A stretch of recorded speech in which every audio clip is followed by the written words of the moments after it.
soy ingeniero químico de la misma facultad, creo yo. Hace unos días más que ustedes, yo egresé de la UIS hace como 40 años, yo creo. Estamos hablando de 1985. Yo he trabajado mayormente en el sector industrial. Tuve un paso muy corto por el sector de alimentos en Tuluá, en el Levapan, una compañía de producción de levaduras. Luego tuve un paso relativamente corto, 25 años, en Ecopetrol, en la refinería de Barranca Bermeja principalmente, en las oficinas de Bogotá también, después en desarrollo de proyectos, y en la refinería pues tuve la fortuna de pasar no por todas, obviamente es una refinería grande, pero sí por la mayoría de las plantas, luego por posiciones de jefatura de planta, gerencia, etcétera. Y posteriormente desarrollé un proyecto interesante, básicamente petroquímica basada en gas y en producción de polímeros básicos. Hablamos de polipropileno, algo de polietileno y no más. Después he tenido un paso que todavía estaba en curso en TPL, en desarrollo de proyectos. Sin embargo, también hay una etapa intermedia allí porque yo inicié trabajando en gerencia de proyectos como gerente de proyecto de ingeniería y actualmente he sido upgraded, creo yo, a ingeniero de proceso. Entonces estoy otra vez en mis inicios. Debo decir que estoy muy contento con el actual rol. Igualmente, el actual rol me ha permitido conocer gente muy talentosa que definitivamente le permiten a uno ver otro enfoque de la ingeniería en este país. Y tengo algunos estudios, hice un MBA, hice algunos estudios auspiciados por Ecopetrol, estos otros en Japón y demás. Pero sí tengo una afición especial por el deporte, será una frustración de vida, pero la mantengo. Hago tanto deporte, pero me gusta el desarrollo cultural, me gusta la interacción. Creo que esa es una experiencia que enriquece, porque al final de cuentas la ingeniería, una bomba es una bomba aquí y en África, pero el roce cultural sí es una cosa enriquecedora, es una cosa que permite entender desde el punto de vista del acervo cultural de cada país, de la religión de cada país, de las costumbres de cada país, del idioma de cada país, etc. Le permite a uno un conocimiento diferenciado.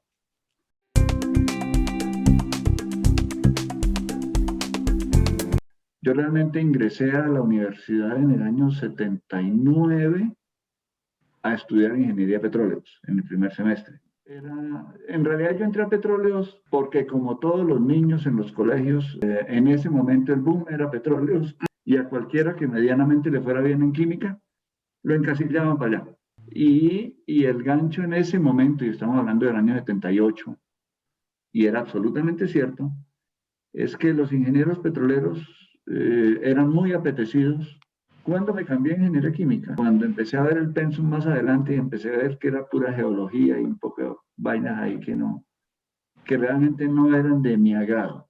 Yo entré en ingeniería química en el segundo semestre, me volví a presentar a la universidad, de hecho, yo no me cambié de carrera.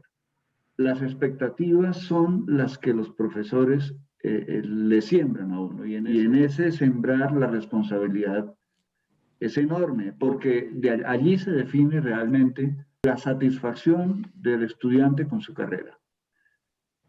En ese entonces yo no estoy seguro de que la siembra fuera la adecuada, no me atrevería a decir que es un error de los profesores, era simplemente el entorno de la época. La multiculturalidad no era un fuerte, las fronteras eran bastante cerradas, la realidad que hoy en día un adolescente, y yo diría que un millennial, como aquí en Egipto y en Japón es lo mismo. En ese entonces no.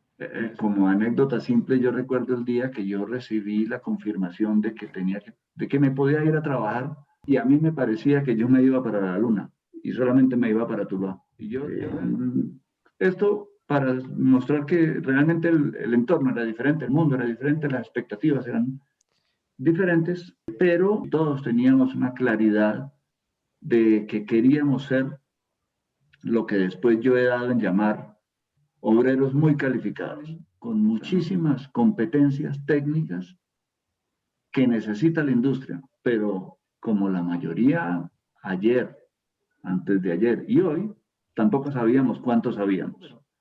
Pero el desarrollo profesional en términos del desarrollo técnico, del aplicar las cosas que aprendemos, no ha cesado. Y eso es una satisfacción enorme. Hay otro desarrollo que toca efectuar, que toca capturar en la etapa post. El primero, y es muy importante, es el enfrentarnos a la realidad. Diría que en general, como expectativas que pueda tener un estudiante, si tienes luego la fortuna de trabajar en una compañía compleja, como una refinería, como una petroquímica, se cumplen todas. Que no, yo creo que muy pocos. De hecho, creería que solamente un compañero mío sería el único que sabía qué era la ingeniería química. Y la razón por la que él sí sabía qué era la ingeniería química era porque el papá tenía una planta de transformación de grasa animal. Sin embargo, son de esas cosas que no obstante el poco conocimiento, uno le acierta siempre, porque la ingeniería química es tan amplia que cualquier expectativa que uno tuviera de lo que es ingeniería química le pega en alguna parte.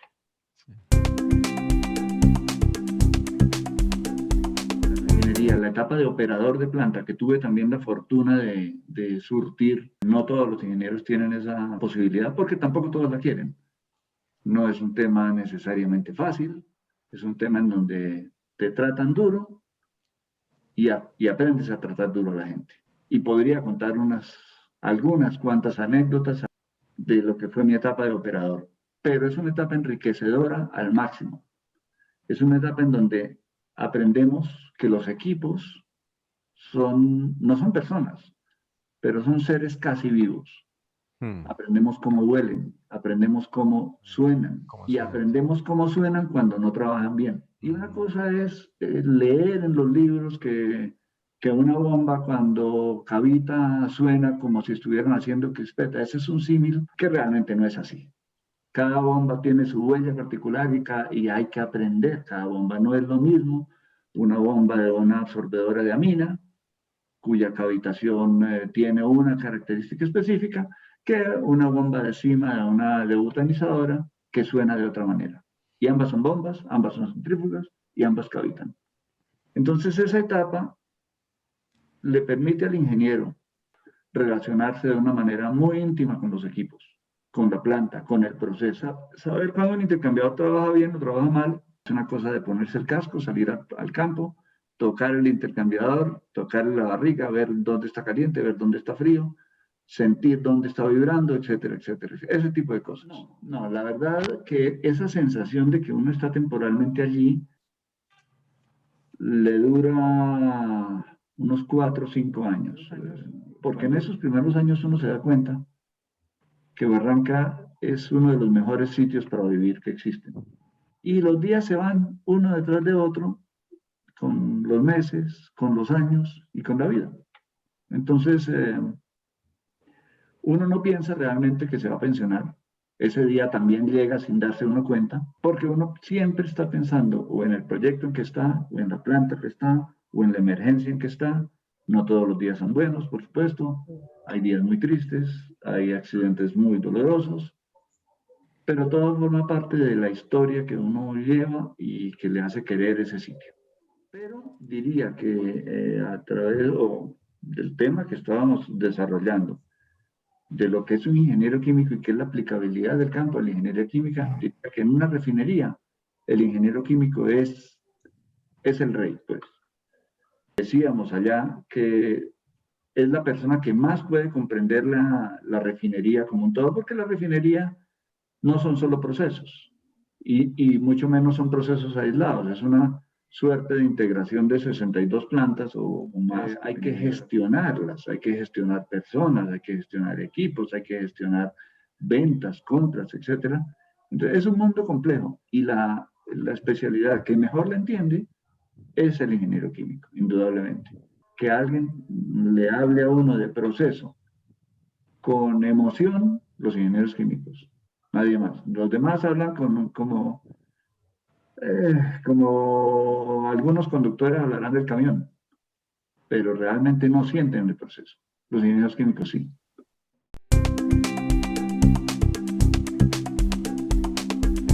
Muy poco se puede hacer para formar buenos ingenieros. Ustedes ya son buenos ingenieros. El tema es que nos falta es un roce de realidad. Y la pregunta muy específica, si los conocimientos me hacen sentir seguros, por supuesto que no. Porque lo que menos se espera de mí cuando llego a la refinería es que me gaste siquiera 10 minutos calculando una bomba. El operador ya sabe en qué rango opera la bomba. El operador ya sabe cuándo la bomba va a trabajar mal. Entonces, la primera fase en la ingeniería no es propiamente desaprender, no, de ninguna manera. Pero los conocimientos quedan un poco en hold porque lo que hay que aprender de realidad es tremendo. Pero la verdad es que la actitud del operador, y cuando uno se torna en operador, la actitud del operador es como, este es mi terreno, aquí yo soy el que sé, y el ingeniero viene a aprender. Y la mejor actitud que puede tener el ingeniero es la misma.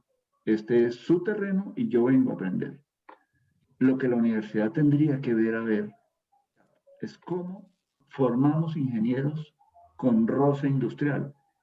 Y nosotros, como Facultad de Ingeniería Química, la Facultad de la UIS, estando a 2 horas y media de Barranca Bermeja, es imperdonable, es absolutamente imperdonable que no tengamos una relación supremamente estrecha que nos permita que todos, no un grupo selecto, todos los estudiantes de nuestra facultad deberían pasar una temporada en Barranca Bermeja, deberían pasar por ese roce que les ahorraría un tiempo enorme de aprendizaje cuando están afuera. Yo todavía aplico los conocimientos que aprendí allá en la facultad y que se los debo a mis profesores, y todo lo que allí aprendí es lo único que aplico hoy y es lo único que trato de transmitir hoy. Se vale traer esos conocimientos, repito, la hidráulica de un tubo es la misma ayer, hoy y siempre, el factor de Moody no ha cambiado, la energía libre de Gibbs sigue siendo la misma, entonces esos conceptos siguen siendo válidos y siguen siendo de muchísimo valor, más aún cuando estamos trabajando en diseño. Que hay dos estrategias que se deberían hacer. Ninguna de ellas es novedosa. Rara vez propone uno algo novedoso. Una son prácticas, pasantías, visitas. Hace muchos años se hacían visitas industriales que yo sé, por supuesto, que son cosas de un día, 2 días, pero algo dejan. Luego vienen las prácticas industriales. Y luego en ese momento se llamaban prácticas de vacaciones y prácticas industriales, eran de 2 y 6 meses respectivamente. Pero ese tipo de acercamientos hacia la industria ayudan. Pero luego hay una cosa que yo siempre pensaba hacer, y es que la universidad debería propiciar, y la industria debería hacer lo propio, un plan de docencia de los ingenieros que están o estamos en la industria. Me parecería de enorme valor que los profesionales tuviésemos la obligación de volver y dictar algunas cátedras en la universidad. Yo creería que traer la industria a la universidad, traer este tipo de charlas para mucha gente, podría ser de muchísimo valor. Y sería de más valor aún si traemos las cátedras formales, si traemos una mecánica de fluidos desde la industria a dictarla. Indudablemente, a nosotros y a ustedes nos forman para saber cuál es la filosofía y cómo trabajan los equipos desde los conceptos de ingeniería. Pero, repito, eso no tiene todo el espacio que podría tener cuando estás trabajando en la operación de una planta. El equipo ya está diseñado, hopefully está bien diseñado. El equipo está trabajando como puede trabajar. En muchas ocasiones, cuando diseñamos una planta, por ejemplo, un caso muy, quizá no sonado, pero que conocemos varios, entre otras cosas, porque yo trabajé bastante en esa planta, es la planta de parafinas y lubricantes de la refinería de Barranca Bermeja. Es una planta muy interesante, es quizá una de las plantas más interesantes porque no es una planta en sí misma, sino un complejo pequeñito de 7 plantas para producir bases lubricantes y ceras parafínicas a partir de crudos de tipo parafínico. Esa planta fue diseñada, muy bien diseñada en el año 68, con un tipo de crudo que si ustedes lo habrán leído en la historia, se llama crudo Río Zulia, que para el momento de arranque de la planta, años 70, el crudo había desaparecido. Entonces, vino otro crudo, otros rendimientos, otras calidades, y los equipos empiezan a trabajar fuera de régimen. Hubo muchos daños, hubo de hecho, muchas ineficiencias, y la planta vive con esas ineficiencias. Eso le pasa a todas las plantas del mundo. Nosotros diseñamos una planta para un crudo determinado, y cuando la planta arranca 5 años después, pues el crudo o estaba más caro de lo que se esperaba y toca comprar otro, o simplemente desapareció como nos pasó con el río Zulia. Eso es un efecto de vivir en el mundo del petróleo. Entonces, los equipos, nosotros aprendemos, como saben ustedes bien, cuáles las características de diseño de un impulsor, mejor un impulsor abierto, mejor un impulsor cerrado, es mejor un compresor de 2 etapas o lo ponemos de 4, etcétera, etcétera. Pero cuando vamos a la realidad, los equipos trabajan exactamente como pueden trabajar, no como estaban diseñados, en la mayoría de los casos, pues. Y eso hace que esa transición y esos conceptos pasen no al cajón del olvido, pero se ponen a un lado para poder aprender del operador cómo es que el equipo realmente opera. Entonces, esa transición, ese poner al lado los conceptos por un momento y reaprender la operación de la planta es una cosa muy interesante y le permite a uno reevaluar los conceptos de alguna manera. Pero luego, muchos años después, uno pasa al grupo de diseño, vuelve a traer los conceptos, pero con la certeza de que el equipo tiene que tener un rango de operación realmente, de que yo no puedo como diseñador ponerle un equipo que cuando la planta se desvíe, simplemente el equipo no trabaje. El equipo tiene que tener un rango y yo me tengo que permitir una ineficiencia. El tipo de trabajo que se hace en la refinería, que hacemos los ingenieros de proceso, es ir a la planta, mirar el comportamiento de la planta y hacer recomendaciones para lograr o el punto de diseño, o la mejora en optimización de rendimientos, o la mejora de calidad, cualquier mejora que uno pueda hacer. De hecho, yo recibí para hacerle tutoría a un ingeniero muy joven, muy bueno, un ingeniero con muchísimas competencias. Yo le enseñé el tipo de trabajo. Pasado algún tiempo se acercó a mí el jefe de la planta y me dijo: Marcelo, ¿qué hacemos con este muchacho? Porque lleva una semana y no ha dado una recomendación. Cuando yo fui allá, le dije: oye, ¿qué pasa con esto? Me dijo: no, ya estoy a punto de salir. Un par de horas después sacó el dato y me dijo: mire, hay que subir la temperatura a 2.7 grados. Mire, el indicador va de 2 en 2.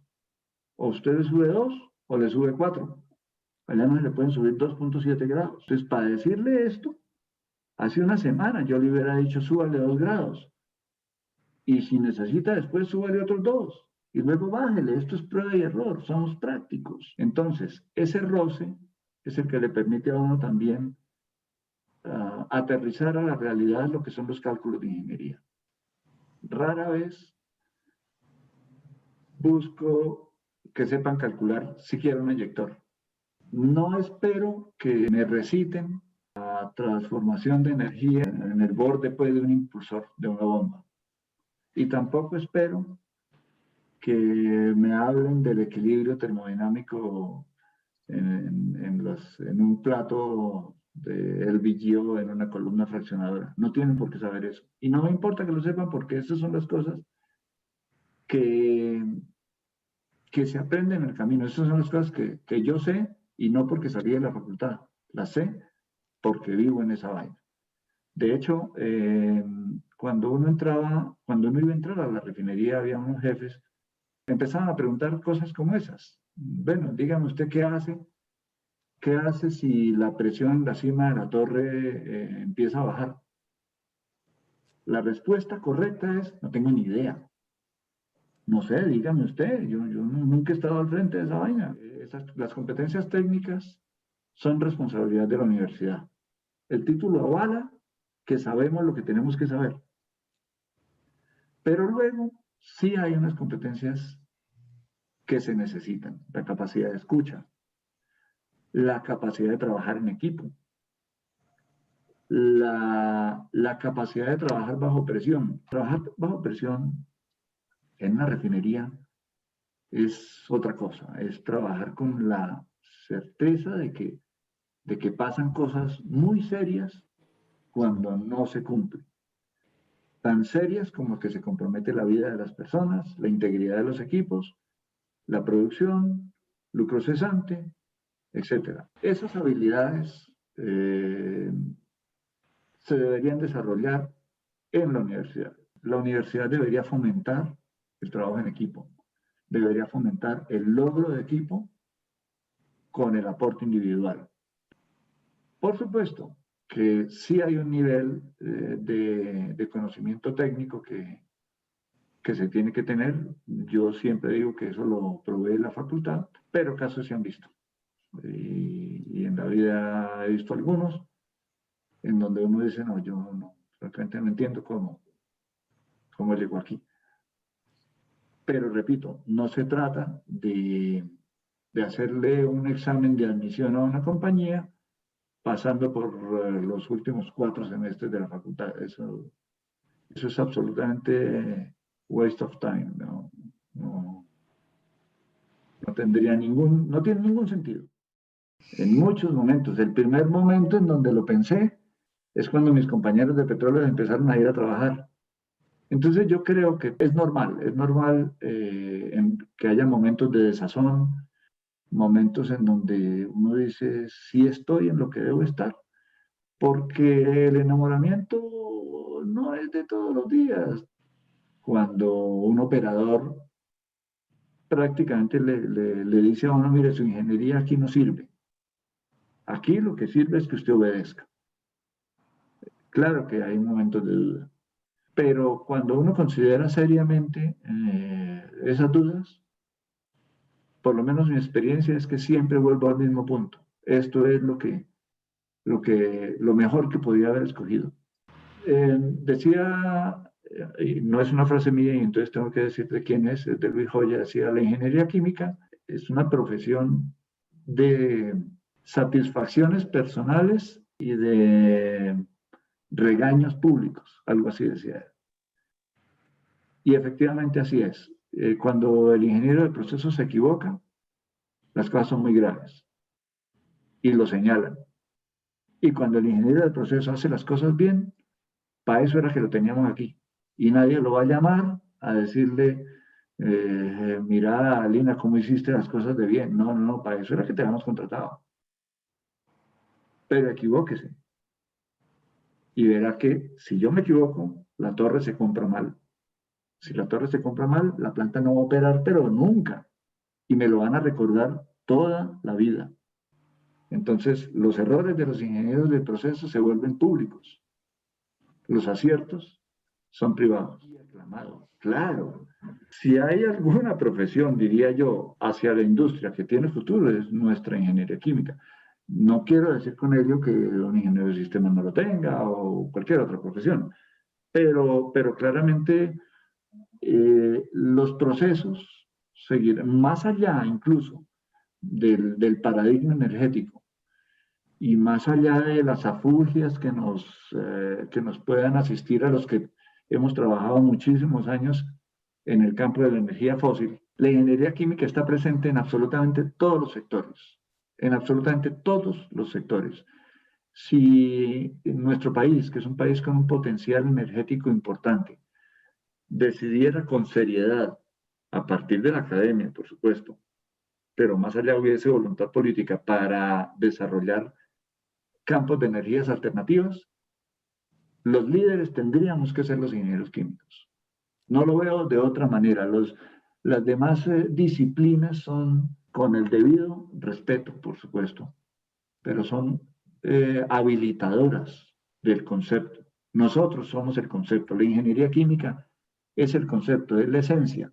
Ni siquiera es la química, es la ingeniería química, porque la aplicación de conceptos de química a la vida real se llama ingeniería química. Entonces yo sí iría por los colegios diciéndoles, si hay una carrera que tiene futuro, es la ingeniería química. ¿Qué deberíamos hacer? Indudablemente tenemos que salir del paradigma de energías fósiles. Si no salimos, vamos a quedar por fuera, simplemente porque el mundo va a salir de allí. En 10, 20 o 50 años va a salir de allí.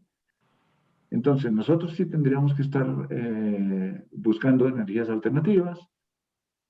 Colombia sí debería tener un desarrollo importante en áreas en donde tiene la fortaleza del recurso, tiene la fortaleza del recurso humano, más nunca ha desarrollado nada.